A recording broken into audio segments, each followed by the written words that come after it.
Ce qui arrivait autrefois quand on me demandait quel est le thème que vous allez aborder au cours de cette retraite ou au cours de ces entretiens que vous nous offrez. C'est une question qui m'a toujours beaucoup embarrassé. Je ne savais pas du tout quel thème vous offrir. Aujourd'hui, je n'ai à peu près qu'un thème. Alors, le thème, c'est très très facile à dire. Ça, j'appelle ça le gouffre de la supplication confiante. Voilà, ça c'est le thème. C'est donc très facile à dire. Moyennant quoi, j'ai pratiquement terminé. J'ai pratiquement terminé. La difficulté, c'est de dire autre chose, parce que c'est tellement simple que j'ai réellement tout dit avec ces trois mots, le gouffre de la supplication confiante. Voilà. Alors, je vais essayer d'expliquer pourquoi j'ai tout dit. C'est tout ce que je peux faire, puisque j'ai vraiment tout dit.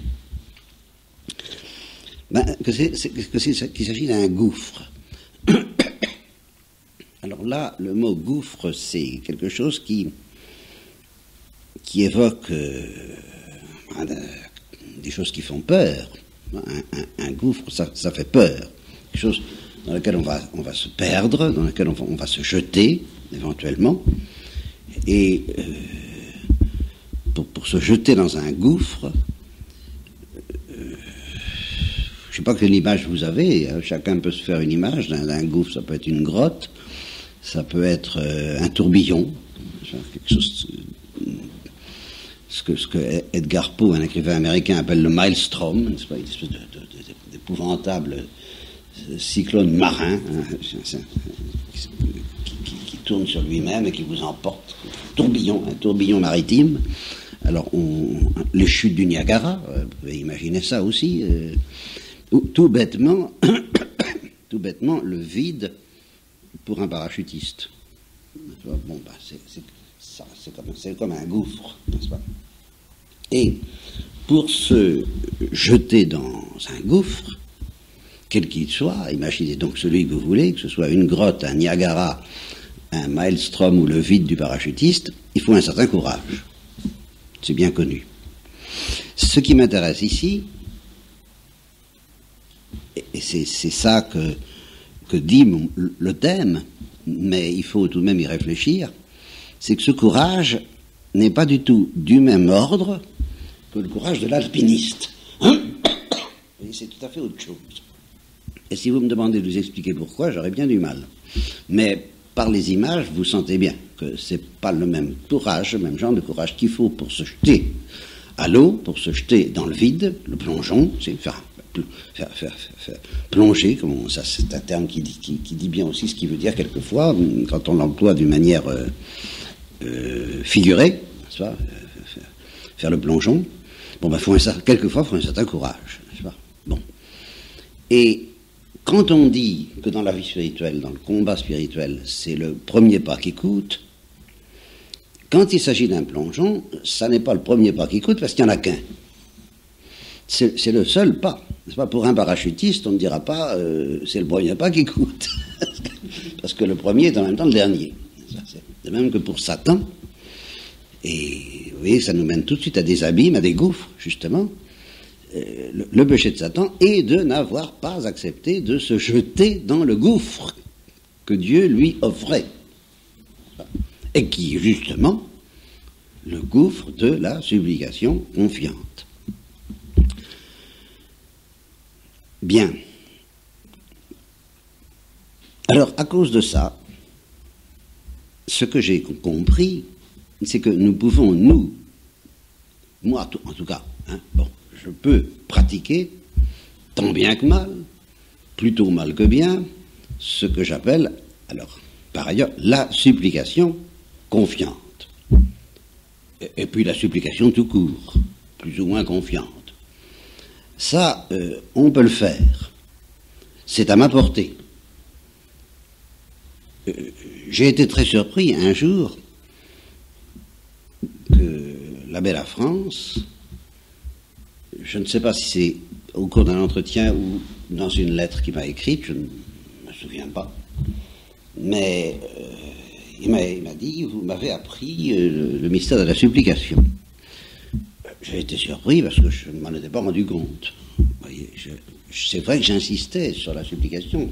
C'est vrai que sous cet angle-là, ce que je vous dis n'est pas du tout nouveau dans mon propre chemin, dans mon propre itinéraire, dans ma propre prédication, c'est pas nouveau. Parce que j'en ai toujours parlé en un sens. Mais tout de même, j'en ai parlé en n'ayant pas l'impression d'apprendre quelque chose d'inconnu à quelqu'un comme l'abbé Lafrance. Il m'a dit ça, je lui en ai laissé la responsabilité. Et maintenant, j'entrevois que peut-être en effet,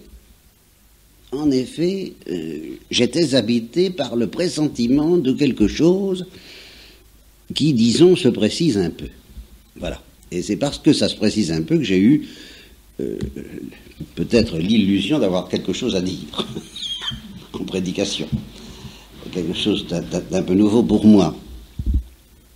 Et quoi? Qu'est-ce que ça a eu de nouveau? Enfin, c'est ça, je voudrais... Bon, eh bien, je reprends. J'ai déjà supplié dans ma vie. J'ai déjà essayé de pratiquer la supplication confiante. Je suis très conscient de ne pas être encore plongé, jeté, perdu dans le gouffre de la supplication confiante. Et ça, alors là, je sais que non. Et je le sais à l'intérieur d'un appel. Je suis appelé. Je me sens appelé. Et je vous transmets cet appel, c'est ça ma prédication. Dans le cas où vous-même ne soyez pas toutes déjà entièrement immergées, ce que je voudrais bien. Et dans ce cas, bon, je ne parlerai pas pour ne rien dire, parce que ceux qui sont immergés dans le gouffre de la supplication confiante comprennent tout et sont très heureux d'entendre tout des autres balbutier, comme Thérèse d'Avila aime bien entendre parler de Dieu. Mais je peux craindre, je dois craindre et espérer à la fois que vous n'y êtes peut-être pas non plus entièrement plongé, et que donc il est bon de vous faire entendre cet appel. Viens vers le gouffre de la supplication confiante. Laisse-toi entraîner comme justement un fleuve qui se termine par les chutes du Niagara, mais il y a un moment où le fleuve, c'est le fleuve tranquille, il coule à peine, il est comme la Saône dont César disait qu'on ne sait pas dans quel sens elle coule, tellement elle coule lentement et calmement. Bon, alors, au début c'est comme ça, et nous sommes un peu comme ça au début dans la vie spirituelle, nous supplions, oui sans doute, mais nous ne sommes pas très très entraînés par le Saint-Esprit que vous venez d'invoquer. Et puis ça se précise, la pression du Saint-Esprit augmente et nous entraîne. Et il nous entraîne vers quelque chose alors qu'on se met à pressentir de plus en plus. Voilà. Alors ça, c'est net, c'est de ça que je voudrais parler, parce que je suis conscient que nous sommes entraînés vers, et plus ou moins, selon qu'on est plus ou moins fidèle à écouter l'appel, c'est là que ça se joue, la liberté, le combat entre la grâce et Satan, qui fait tout ce qu'il peut pour que nous n'écoutions pas cet appel. Nous sommes invités par la parole de Dieu, à travers tout ce que la liturgie, le Christ en croix, le Christ ressuscité, la Sainte Vierge, tous nos amis, tout ça, tous nos anges gardiens sont des voix qui nous disent « Viens, viens, laisse-toi entraîner vers le gouffre ». Et nous écoutons plus ou moins, n'est-ce pas? Alors, pourquoi je parle du gouffre? Parce que justement, nous écoutons plus ou moins, nous répondons plus ou moins, nous avançons plus ou moins, nous résistons plus ou moins. Tant que nous ne sommes pas dans le gouffre, nous allons peut-être très vite vers, si nous sommes bien fidèles, nous avançons à grande allure, bon peut-être, mais nous pouvons encore échapper, nous pouvons encore résister, de moins en moins sans doute, mais tout de même encore. Et alors on connaît donc ce qu'on appelle les combats de la vie spirituelle, les combats, les chutes, les relèvements, les obscurités, les doutes sérieux, les doutes graves, les découragements. Ah, les découragements, alors oui, combien tout ça qui est dangereux. Donc de très réels dangers, nous connaissons tout ça. Tant que nous ne sommes pas tombés complètement dans le gouffre. Et il y a des problèmes, il y a des anxiétés, ou au contraire il y a des illusions. Ah oui, il y a des illusions qui sont possibles, tout ça. Il y a de grands dangers de toutes parts. Parmi ces dangers, il y a celui que j'ai couru moi-même pendant longtemps et que je cours peut-être encore, mais enfin celui dont on m'a très sérieusement accusé, c'est celui d'être anxieux. C'est un danger comme un autre, n'est-ce pas? C'est pour ça qu'on m'a dit soyez en paix, soyez tranquille, mais non, la paix, la douceur, la confiance, l'enfant de Dieu, tout va très bien. Bon, alors moi je sais non, tout va très mal, bon, et c'est un danger. C'est un danger, c'est vrai, d'être trop anxieux au sujet de la sainteté, ou au sujet de l'enfer, ou au sujet de la souffrance physique, ou au sujet de la souffrance morale, ou au sujet des épreuves. C'est un danger. Je connais ce danger. Et alors, je sais, c'est ça que je sais mieux depuis peu de temps, que le jour où on tombe dans le gouffre de la supplication confiante, il n'y a plus de danger. Il n'y a plus aucun danger. C'est ça qui me fascine. Vous comprenez ça? Alors là, et ça s'appelle justement la sainteté. Il n'y a plus aucun danger. Il se passe quelque chose de tout à fait extraordinaire et dont je ne peux parler que de loin, puisque je suis pas dedans. Mais mieux qu'avant, parce que je suis peut-être moins loin, je l'espère. Justement, j'ai cette audace que je n'avais pas, de dire, ben oui, peut-être, en effet, je m'en rapproche. Parce que, oui, je sens que ça vient. Et c'est assez magnifique, et en même temps, justement, ce que je découvre, c'est ça, alors que l'autre aspect, il y a deux aspects dans ce commentaire que je fais du gouffre de la supplication confiante. Il y a, pourquoi, quelle différence y a-t-il entre la supplication confiante, plus ou moins confiante, plus ou moins bon, et puis le gouffre. Et c'est ça que j'essaie de vous expliquer, c'est que quand on tombe dans le gouffre, il se produit quelque chose de nouveau. Et d'une certaine manière, il n'y a plus de combat, il faut s'entendre. Je dirais, il n'y a plus de danger. Et comment est-ce que je vais expliquer et justifier qu'il n'y a plus de danger alors qu'il peut y avoir encore des combats? Et quels combats? Bah, tout simplement en invoquant la psychologie du Christ. Le Christ n'était pas en danger. Il n'était pas en danger de se perdre. Il n'était pas en danger de pécher. Il était impeccable. Et cependant, il a connu des combats. Et quels combats? L'agonie et la tentation. Il a même connu la tentation. Père, tu peux tout. Écarte de moi ce calice. Donc ce qui s'est passé n'était pas du tout de tourpeau. Mais ça n'est pas ce que nous connaissons. C'est autre chose. Dans lequel il n'y a pas de danger réel d'échapper à Dieu. Alors la Sainte Vierge, elle, n'était pas impeccable, elle était impécante, disent des théologiens, et moi avec. Mais pratiquement, du point de vue qui m'intéresse ici, ça revient au même, elle ne courait en fait, théoriquement elle courait le danger de péché, en fait elle ne courait aucun danger, et elle aussi elle a connu des combats. Et quels combats? Mais pas les mêmes. Le combat des impécants n'est pas le même que le combat des pécants. Qu'est-ce que je vous dis?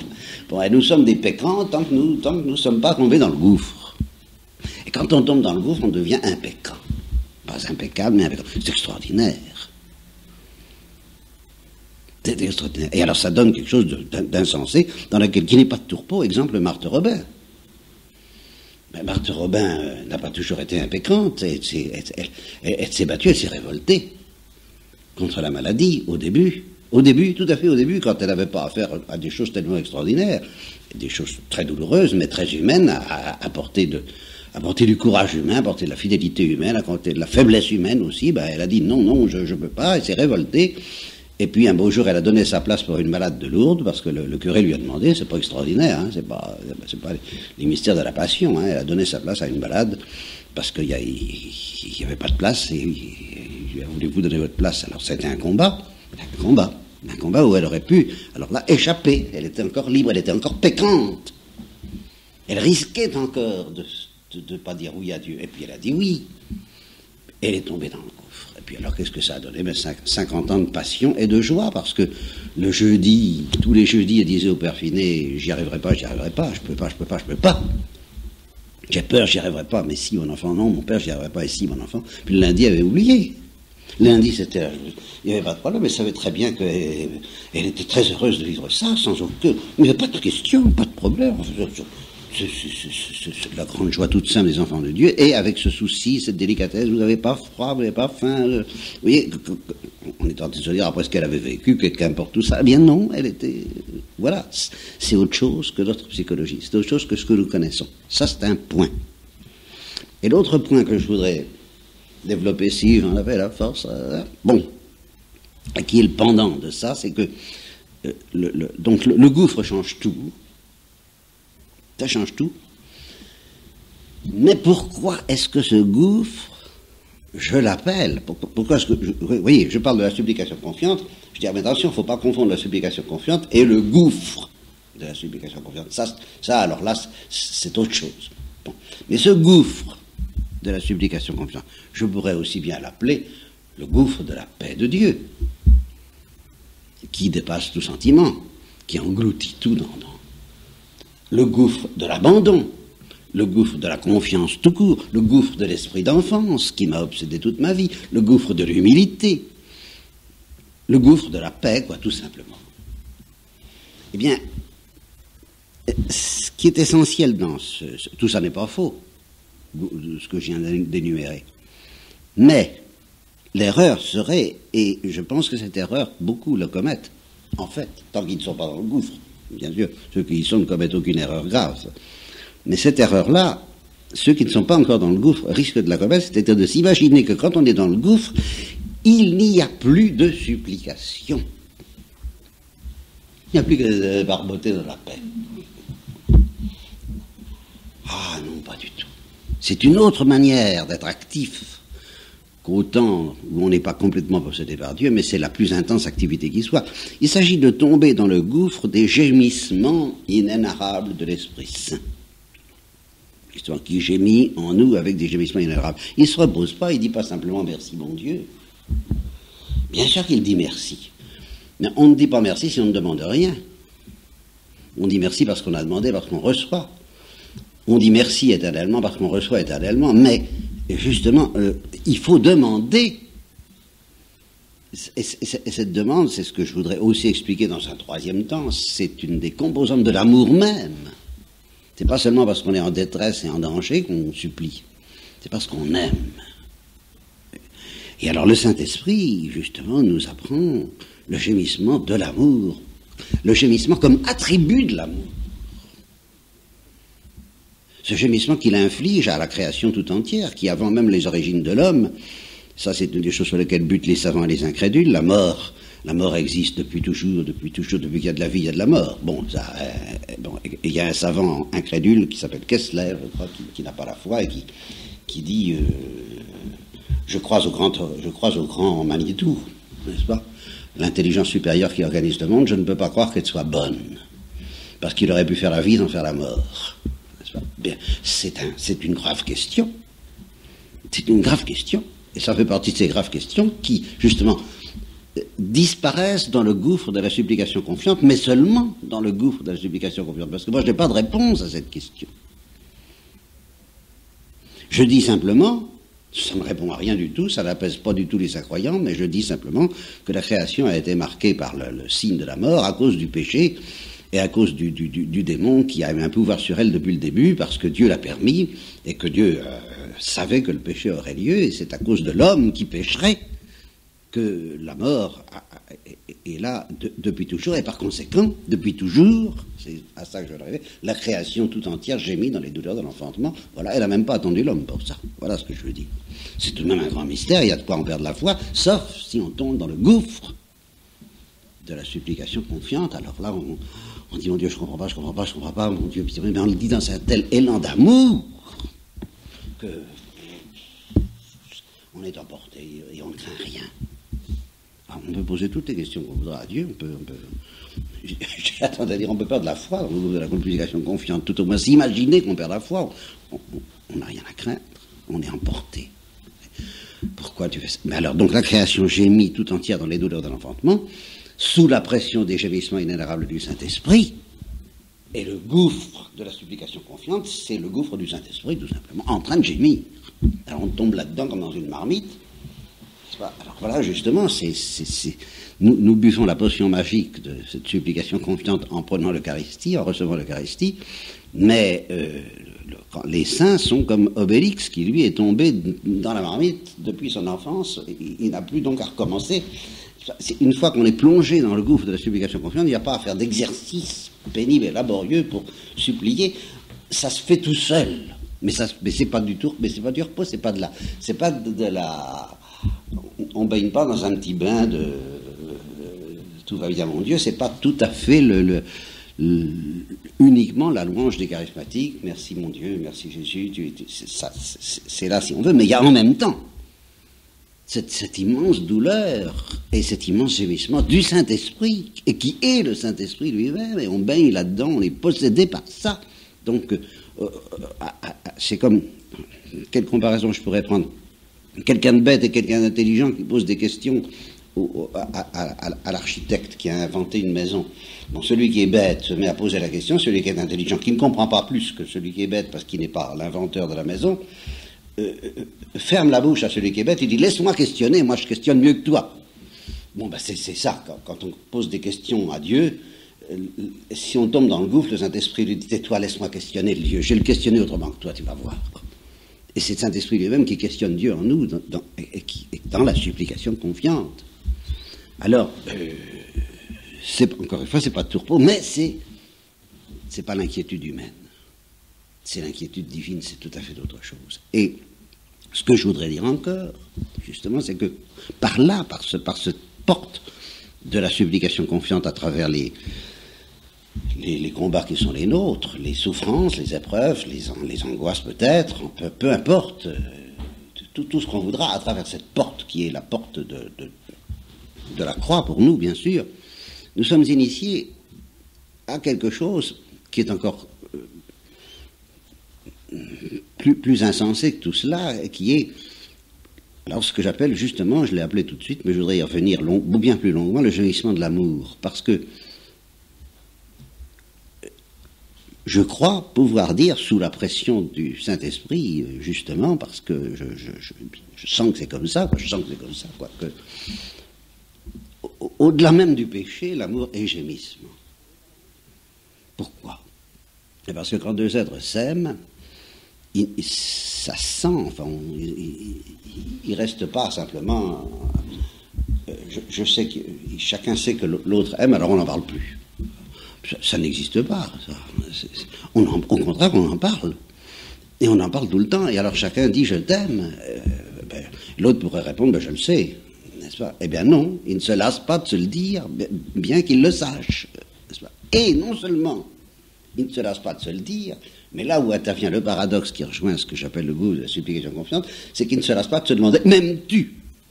Je te l'ai dit 100 fois, oui, mais justement, je ne me lasse pas, non seulement je ne me lasse pas de te l'entendre dire, mais je ne me lasse pas de te le demander. Et l'autre qui dit je t'aime, va lui dire, mais tu ne me demandes pas si je t'aime, parce que justement, si tu ne me demandes pas, c'est que tu ne m'aimes pas. L'amour ne se contente pas de donner, l'amour demande.